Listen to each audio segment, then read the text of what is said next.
qu'on va débuter pour se plonger dans l'esprit de Noël, direction le château de Breteuil. Oui, le château qui est connu pour ses contes de Perrault animés, il ne fait pas l'impasse sur Noël. La demeure s'est parée de ses guirlandes et nous l'avons visité. Dès le jardin, on comprend que c'est Noël au château de Breteuil. Pour découvrir l'ensemble des décorations, Jean-Emmanuel Charot, administrateur de la demeure, nous l'a fait visiter. Le circuit sera décoré dans cette ambiance festive jusqu'à la fin des vacances de Noël. C'est un travail de plus de 15 jours réalisé par Lydie Bailly, la jardinière, et Paula da Silva, l'intendante. Dans la salle à manger du personnel du château, l'ambiance qui est reconstituée s'est déroulée en mai 1905, lorsque le roi Édouard VII d'Angleterre est venu déjeuner au château. Son chauffeur est reçu à table par le personnel qui le reçoit dignement. On a en plus évidemment là fait les décors de Noël avec ce magnifique sapin et un thème rouge cette année. 20 salles du château sont proposées à la visite et reconstituent son histoire. Et donc c'est l'ambiance début XXe siècle qui est reconstituée. La maîtresse de maison, de sa jolie robe, est descendue superviser les derniers préparatifs pour le déjeuner et donner ses consignes au chef cuisinier.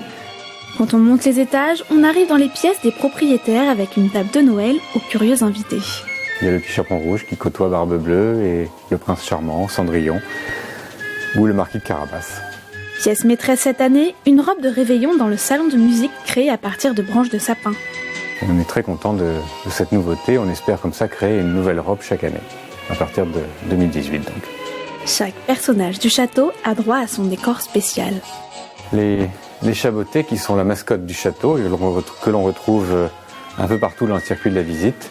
Ici, dans la bibliothèque, vous avez le chat libraire et son élève, et qui sont très bien entourés d'un magnifique village de Noël. 6 sapins sont répartis tout au long de la visite, le plus somptueux étant réservé à la grande galerie. Alors, nous sommes dans la grande galerie du château, où il y a les plus grands portraits de famille et puis certains portraits royaux. Et c'est dans cette pièce que nous avons mis le plus grand sapin. Il fait 4,50 m de hauteur. Et puis de l'autre côté de la cheminée, le Père Noël et un fauteuil attendent les visiteurs qui veulent se faire prendre en photo. La visite du château se fait tous les après-midi et pour les vacances scolaires, elle commence dès 11h30. Jean-Emmanuel Charot, administrateur du château de Breteuil, est en plateau avec nous. Bienvenue sur ce plateau. Bonsoir à vous. Bonsoir. On va donc parler un petit peu plus de ce qui est proposé au château de Breteuil, Marilène. Alors, dans le reportage, on voit la visite du château, mais il y a aussi les scènes de contes. Et justement, une nouvelle arrive pendant les vacances. Tout à fait, c'est Barbe Bleue. Barbe Bleue existait déjà, mais nous l'avons entièrement rénovée. Elle était un peu désuète et on l'a mise au goût du jour, tout comme on l'avait déjà précédemment fait pour Cendrillon ou Podane. Cette année, c'est Barbe Bleue qui va être entièrement en son et lumière et qui va être donc inaugurée au moment des vacances de Noël. Donc, comme d'habitude, ça a été fait par Christophe Fleuret. Tout à fait, notre scénographe habituel, et qui, dans chaque scène de conte, apporte une nouvelle innovation, une nouvelle touche. Et cette fois-ci, c'est la femme de Barbe Bleue qui va apparaître, disparaître. Il y a des fantômes qui vont parler, les ex-femmes. Voilà, donc des mais ça nouvelles reste technologies. Familial, hein, néanmoins, pour les enfants.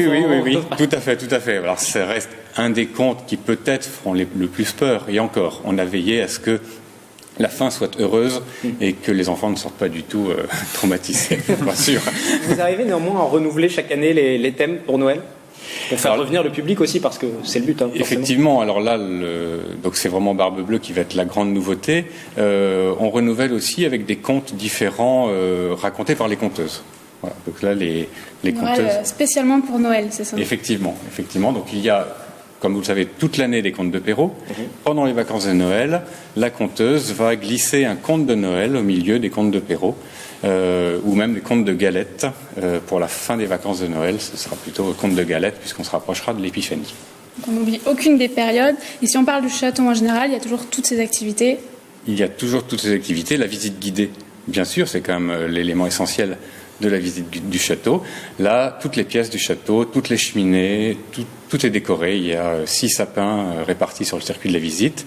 Et puis des boules, des guirlandes, ça clignote dans toutes les pièces. Et c'est assez féerique.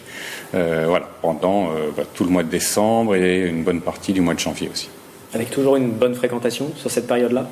Oui, Oui, à moins qu'il y ait 3 mètres de neige, on a beaucoup de monde Ça permet aussi pendant les vacances de Noël. D'être dans le ton de Noël avec de la neige aussi. Exactement. Breteuil, c'est essentiellement une sortie familiale. Et effectivement, Noël est la période de l'année où les familles sont réunies. Il y a les cousins qui sont ensemble chez les grands-parents. Donc on a effectivement beaucoup de monde pendant ces 15 jours de vacances scolaires. Et on peut retrouver tous les éléments pour préparer sa visite au château sur le site internet qui va s'afficher en bas de l'écran. Effectivement, www.breteuil.fr. Là, on est dans l'esprit de Noël, le moment de Noël. Il y a d'autres rendez-vous déjà planifiés pour la suite, on en profite. Ah oui, toute l'année, il y aura les grandes chasses aux œufs pour Pâques, bien sûr. On peut déjà noter dans les agendas. Et puis, entre les deux, il y a moult week-ends avec différentes manifestations. Tout ça sera visible sur le site. On est en train d'éditer le dépliant 2019, qui sera diffusé un peu partout. Pour les vacances de février, il y aura également les ateliers de Sophie pendant les vacances de février. Je crois que 2019, c'est une année anniversaire pour le château. Tout à fait. 2019, ce sera le 50e anniversaire de l'ouverture du château au public. En 1969, Henri-François et Séverine de Breteuil ont ouvert un château en mauvais état. 2 pièces au début, 3 pièces, 4 pièces. Oui, ça a permis de le rénover au fur et à mesure cette ouverture au public. Voilà. Les premiers personnages de cire qui sont arrivés, tout ça s'est fait petit à petit. Mais en 1969, c'était le début d'une grande aventure.